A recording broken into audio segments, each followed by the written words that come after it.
नमस्ते दोस्तों, मैं मनीषा यादव स्वागत करती हूँ आपके अपने YouTube channel my digital library पर। तो चलिए देखते हैं। श्वास प्राण वायु की मात्रा के आधार पर वर्ण भेद। श्वास या प्राण वायु की मात्रा के आधार पर अब वर्णों का भेद किया जाएगा। प्राण का अर्थ है वायु। प्राण का अर्थ यहाँ वायु से है। व्यंजनों का उच्चारण करते समय बाहर आने वाली श्वास वायु की मात्रा के आधार पर व्यंजनों के दो भेद होते हैं, अल्प प्राण और महाप्राण। प्राण का अर्थ ही है वायु।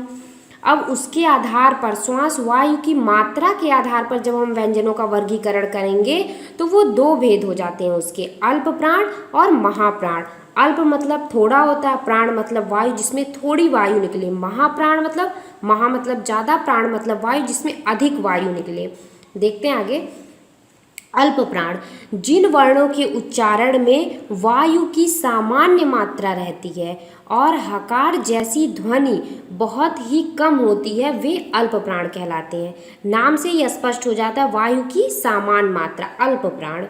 सरल शब्दों में जिन व्यंजनों के उच्चारण से मुख से कम हवा निकलती है वे अल्प प्राण कहलाते हैं। प्रत्येक वर्ग का पहला, तीसरा और पांचवा वर्ण अल्प प्राण व्यंजन होते हैं। अब यहाँ पे ध्यान देने वाली बात है, ये बहुत ही महत्वपूर्ण है। प्रत्येक वर्ग का पहला, तीसरा और पांचवा क्या है? अल्प प्राण व्यंजन है। वर्ग कौन कौन से हैं? 5 हैं। क वर्ग, च वर्ग, ट वर्ग, त वर्ग और प वर्ग। 5 वर्ग हो गए, उसमें 5-5 वर्ण आते हैं।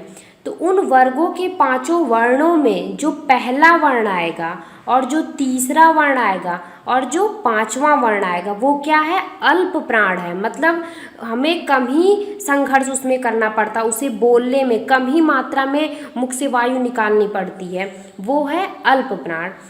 उसके बाद अंतस्थ व्यंजन य, र, ल, व। अंतस्थ व्यंजन जो मध्य में पाए जाते हैं वो भी अल्प प्राण ही हैं। ये बात आप अच्छे से ध्यान में रख लीजिए कि अल्प प्राण कौन कौन से हैं। ये बहुत ही महत्वपूर्ण है, अक्सर परीक्षाओं में पूछा जाता है अल्प प्राण। तो इसे आप अच्छे से ध्यान में रखिए कि पहला, तीसरा और पांचवा, पहला, तीसरा और पांचवा वर्ण क्या है? अल्प प्राण है प्रत्येक वर्ग का। और अंतस्थ व्यंजन य, र, ल, व ये भी अल्प प्राण है। इसके बाद आता है महाप्राण। ध्यान से आप लोग देखिएगा ताकि अल्प प्राण और महाप्राण में कोई संशय ना रह जाए। महाप्राण जिन व्यंजनों के उच्चारण में श्वास वायु अल्प प्राण की तुलना में कुछ अधिक निकलती है। बताया था मैंने, नाम से ही स्पष्ट होता है महाप्राण जिसमें अधिक अधिक वायु या श्वास बाहर निकलती है, जैसे ध्वनि होती है, उन्हें महाप्राण कहते हैं। जिन व्यंजनों के उच्चारण में श्वास वायु अल्प प्राण की तुलना में कुछ अधिक निकलती है और ह जैसी ध्वनि होती है उन्हें महाप्राण कहते हैं। सरल शब्दों में देखें तो जिन व्यंजनों के उच्चारण में अधिक वायु मुख से निकलती है वे महाप्राण कहलाते हैं। फिर मुख्य बिंदु ये है, प्रत्येक वर्ग का दूसरा और चौथा वर्ण तथा समस्त ऊष्म व्यंजन महाप्राण है। आप इसे ऐसे भी याद कर सकते हैं कि अल्प प्राण में कौन कौन सा था? पहला, तीसरा, पांचवा, 135 करके आप याद कर सकते हैं। तो पहला, तीसरा, पांचवा तो अल्प प्राण हो गया, तो बचा कौन कौन सा? दूसरा और चौथा। तो दूसरा और चौथा ही जो है वो महाप्राण है। और उस अल्प प्राण में अंतस्थ व्यंजन आ जाते हैं तो बचता क्या है? ऊष्म व्यंजन। तो ऊष्म व्यंजन जो है ये भी महाप्राण है। तो दूसरा चौथा वर्ण में ये पूरे आ जाते हैं। और ऊष्म व्यंजन क्या है? श, श, स और ह। अब इसके आगे आते हैं। संक्षेप में अल्प प्राण वर्णों की अपेक्षा संक्षेप में अल्प प्राण वर्णों की अपेक्षा महाप्राणों में प्राण वायु का उपयोग अधिक श्रम पूर्वक करना पड़ता है। ये बात तो बिल्कुल सही है। हम कह सकते हैं कि नाम से ही स्पष्ट होता है कि अल्प प्राण वर्णों की अपेक्षा हमें महाप्राण वर्णों को बोलने में प्राणवायु का अधिक उपयोग करना पड़ता है। अब चलिए इसके आगे चलते हैं। घोष और अघोष व्यंजन, ये भी बहुत महत्वपूर्ण टॉपिक है। जैसे कि अल्प प्राण और महाप्राण है, वैसे ही घोष और अघोष उच्चारण स्थान के आधार पर व्यंजन को दो प्रकारों में बांटा गया है। घोष के आधार पर वर्णों को दो भागों में बांटा गया है, घोष और अघोष। जैसे घोष और अघोष वर्ण। घोष का अर्थ है नाद या गूंज। अगर आप किसी शब्द का अर्थ समझ जाते हैं तो आधी बात तो वहीं स्पष्ट हो जाती है। तो सबसे पहले घोष। घोष का अर्थ है नाद या गूंज। वर्णों के उच्चारण में होने वाली ध्वनि की गूंज के आधार पर वर्णों के दो भेद होते हैं, घोष और अघोष। किसके आधार पर? ध्वनि की गूंज के आधार पर दो भेद होते हैं, घोष और अघोष। घोष को सघोष भी बोला जाता है। हाँ, यहाँ पे दिया हुआ है घोष या सघोष व्यंजन। पहला यही है, घोष या सघोष व्यंजन। तो नाद की दृष्टि से जिन व्यंजन वर्णों के उच्चारण में स्वर तंत्रियाँ झंकृत होती हैं वे घोष कहलाते हैं। इन्हें बांटा ही गया ध्वनि की गूंज के आधार पर, तो ये बातें तो इनमें रहेंगी ही। तो जिन नाद की दृष्टि से, नाद मतलब ये गूंज होती है जो हमारे स्वर से निकलती है, जो हमारे गले कंठ से निकलती है।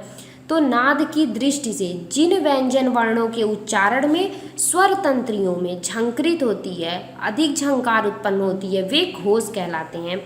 दूसरे शब्दों में जिन वर्णों के उच्चारण में गले के कंपन से गूंज सी होती है, जब हम इन वर्णों को बोलेंगे तो गले में कंपन होती है और गूंज सी उत्पन्न होती है, तो उन्हें घोष या सघोष कहते हैं। दोनों एक ही नाम है, आप इसमें कंफ्यूज ना होइएगा, घोष या सघोष। इसमें कौन कौन से वर्ण आते हैं ये बहुत महत्वपूर्ण है। वर्गों का 5 वर्ग है, उन वर्गों के अंतिम 3 वर्ण और अंतस्थ व्यंजन तथा सभी स्वर घोष होते हैं। अब ध्यान दीजिए, घोष कौन कौन से वर्ण है, ये बात याद करना सबसे मुख्य हो जाता है। घोष वर्ण प्रत्येक वर्ग का तीसरा, चौथा, पांचवा वर्ण। क्या क्या है? तीसरा, चौथा, पांचवा वर्ण और अंतस्थ व्यंजन और सभी स्वर। तीसरा, चौथा, पांचवा मतलब वही वर्ग के अंतिम 3 वर्ण। 345 करके आप इसे याद कर सकते हैं। घोष जो है वो प्रत्येक वर्ग का, जो 5 वर्ग हैं उनके प्रत्येक वर्ग का आखिरी का तीनों मतलब तीसरा, चौथा, पांचवा वर्ण होता है। और अंतस्थ व्यंजन और सभी स्वर घोष के अंतर्गत आते हैं। इसके बाद हम देखेंगे घोष ध्वनियों के उच्चारण में स्वर तंत्रियां आपस में मिल जाती हैं। जब घोष ध्वनि का हम उच्चारण करेंगे तो स्वर तंत्रियां आपस में मिलती हैं और वायु धक्का देते बाहर निकलती है, फलतः झंकृत पैदा होती है। ये हो गया। दूसरा इसके बाद है अघोष वर्ण। अब अघोष वर्ण क्या है? अघोष वर्ण उन वर्णों को कहते हैं जिनके उच्चारण में स्वर तंत्रियों में कंपन या झंकार नहीं उत्पन्न होती है। घोष में झंकार उत्पन्न होती है और अघोष में झंकार नहीं उत्पन्न होती है। इसके अंतर्गत नाद की दृष्टि से जिन वर्णों के उच्चारण में स्वर तंत्रियां झंकृत नहीं होती हैं। दूसरे शब्दों में दिया हुआ है जिन वर्णों के उच्चारण में गले में कंपन नहीं होती है उन्हें अघोष कहते हैं। इनके अंतर्गत कौन कौन से वर्ण आते हैं ये बहुत ही महत्वपूर्ण है। इसके अंतर्गत पहला, दूसरा वर्ग, तीसरा, चौथा, पांचवा तो घोष के अंतर्गत आ गए थे, तो बचा पहला, दूसरा, ये अघोष के अंतर्गत आएंगे। और क्या बचा था? अंतस्थ व्यंजन और सभी स्वर घोष के अंतर्गत ही आ गए, तो बचा ऊष्म व्यंजन। तो पहला, दूसरा वर्ग और ऊष्म व्यंजन अघोष के अंतर्गत आते हैं। इसके बाद है अघोष वर्णों के उच्चारण में स्वर तंत्रियां परस्पर नहीं मिलती, फलतः वायु आसानी से निकल जाती है। इसके बाद है संयुक्त व्यंजन, द्वित्व व्यंजन और संयुक्ताक्षर। इसके बाद स्पर्श व्यंजन हो गया, ऊष्म व्यंजन हो गया, अंतस्थ व्यंजन हो गया। फिर व्यंजनों का वर्गीकरण अल्प प्राण महाप्राण के आधार पर हो गया। फिर नाद या झंकार के आधार पर घोष और अघोष हो गया। अब उसके बाद आता है संयुक्त व्यंजन, द्वित्व व्यंजन और संयुक्ताक्षर। संयुक्त व्यंजन जुड़ा हुआ मेल से जो बनता है, जब व्यंजन दो या दो से अधिक व्यंजनों के मेल से बनते हैं तो वे संयुक्त व्यंजन कहलाते हैं। नाम से ही स्पष्ट होता है। दूसरे शब्दों में वर्णमाला में ऐसे व्यंजन वर्ण जो दो अक्षरों को मिलाकर बनाए गए हैं वो संयुक्त व्यंजन कहलाते हैं। इनकी संख्या 4 है। छ, त्र, ज्ञ, स्र। छ, त्र, ज्ञ, स्र। ये भी बहुत महत्वपूर्ण है। संयुक्त व्यंजन भी अक्षर परीक्षाओं में ये भी पूछा जाता है। छ, त्र, ज्ञ, स्र। ये तो ठीक है, पर ये किन किन वर्णों और ध्वनियों से मिलकर बने हैं ये बहुत महत्वपूर्ण है। छ कैसे बना, इसका वर्गीकरण आप ध्यान से देखिए। छ क अर्ध क है, धन मूर्धन्य स में क्या जुड़ा है अ, तब होगा छ।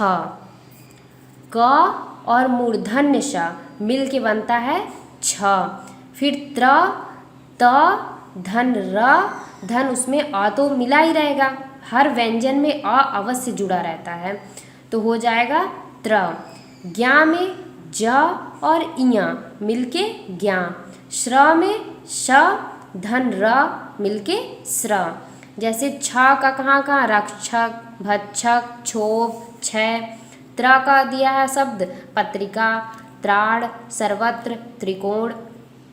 ज्ञा का दिया है सर्वज्ञ, ज्ञाता, विज्ञान, विज्ञापन। स्र का है श्रीमती, श्रम, परिश्रम, श्रवण। ये हो गया। इसके आगे कुछ लोग ज, धन, इया का ज्ञा का उच्चारण ज्ञा करते हैं, ये भी सही है। कुछ लोग ज, धन, इया का ज्ञा का उच्चारण ज, ध, इया मिलके ज्ञा बनता है, इसका ज्ञ उच्चारण करते हैं। संयुक्त व्यंजन में पहला व्यंजन स्वर रहित तथा दूसरा व्यंजन स्वर सहित होता है। ये भी बहुत ही इम्पोर्टेंट बात है, आप इसे ध्यान से देखिए। सारे में दिया था कि पहला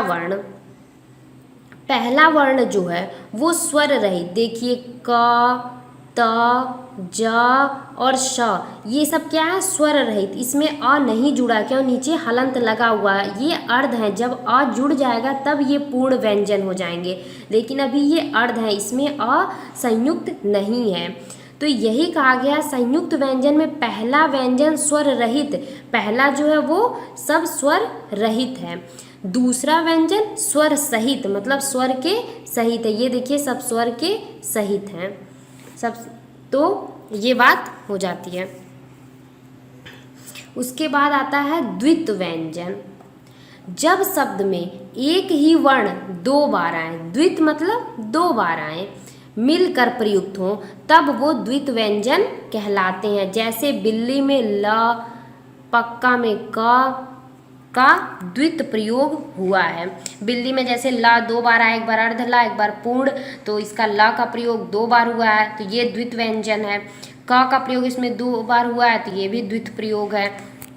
द्वित्व व्यंजन में भी पहला व्यंजन स्वर रहित तथा दूसरा व्यंजन स्वर सहित होता है। ये अर्ध है, आधा ला जो बिल्ली में पहले अर्ध ला आया है ये बिना स्वर के है, अगर इसमें स्वर मिल जाता तो ये पूर्ण हो जाता, लेकिन इसमें स्वर नहीं है, तो पहला जो है वो स्वर रहित है और दूसरा जो है वो पूर्ण है, वो स्वर सहित है। इसके बाद आता है लास्ट संयुक्ताक्षर। जब एक स्वर रहित व्यंजन, क्या स्वर रहित स्वर के बिना व्यंजन अन्य स्वर सहित व्यंजन से मिलता है तो वह संयुक्त अक्षर कहलाता है। जैसे क अर्ध का है, धनता, कत संयुक्त है, स्थान, स्वाद, शुद्ध। इसे आप ध्यान से देखिए, आपको समझ में आ जाएगा। जब एक स्वर रहित व्यंजन, ये देखिए क जो है ये स्वर रहित है, इसमें स स्वर रहित है, ये स स्वर रहित है, द स्वर रहित है। उसके बाद स्वर रहित व्यंजन स्वर सहित व्यंजन से मिलता है। इसमें ये देखिए त, थ, व, ध, ये सब क्या है? स्वर सहित है, मतलब इनमें स्वर है।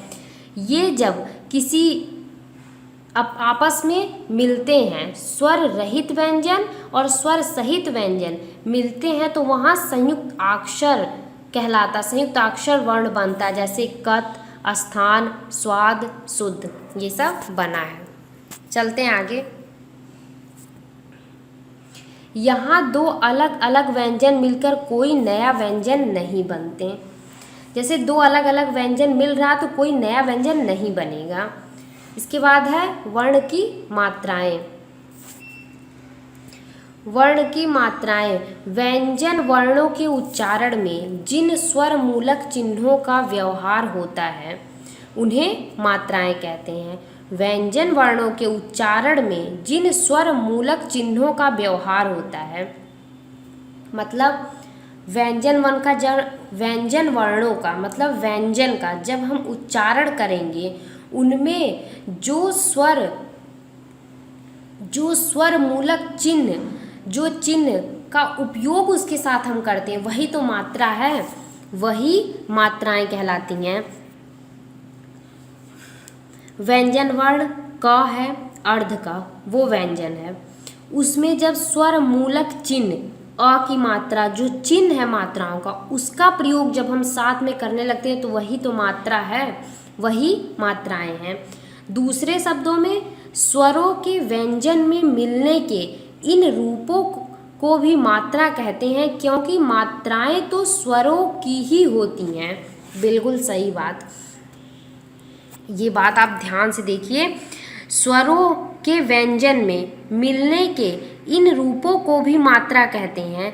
जब स्वर व्यंजन से मिल जाते हैं तो उसी रूप को भी मात्रा कह सकते हैं, क्योंकि स्वर ही तो मात्रा है, क्योंकि मात्राएं तो स्वरों की ही होती हैं।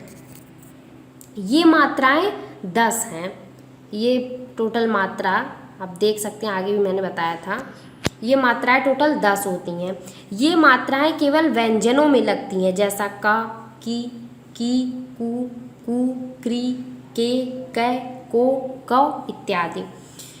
बेशक ये मतलब ऑफकोर्स ये स्वर में ही लगेंगी, ये व्यंजन में ही लगेंगी, स्वर में नहीं, क्योंकि स्वरों की ही मात्रा होती है, तो वो स्वर के साथ नहीं व्यंजन के साथ आती है, व्यंजन के साथ उसका प्रयोग होता है। स्वर वर्णों की ही ह्रस्व दीर्घ मात्राएं होती हैं। स्वर वर्णों की ह्रस्व दीर्घ, जिसे छंद, लघु, गुरु, ये सब आपने पढ़ा होगा व्याकरण में, अलंकार और छंद उंद में मात्राएं होती हैं, जो व्यंजनों में लगने पर उनकी मात्राएं हो जाती हैं। हाँ, व्यंजनों में लगने पर स्वर उपयुक्त 10 रूपों के होते हैं। इसके बाद आता है हलंत। हलंत क्या होता है?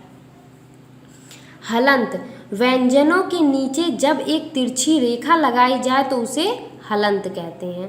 देखा होगा आपने, संस्कृत में तो अक्सर रहता है।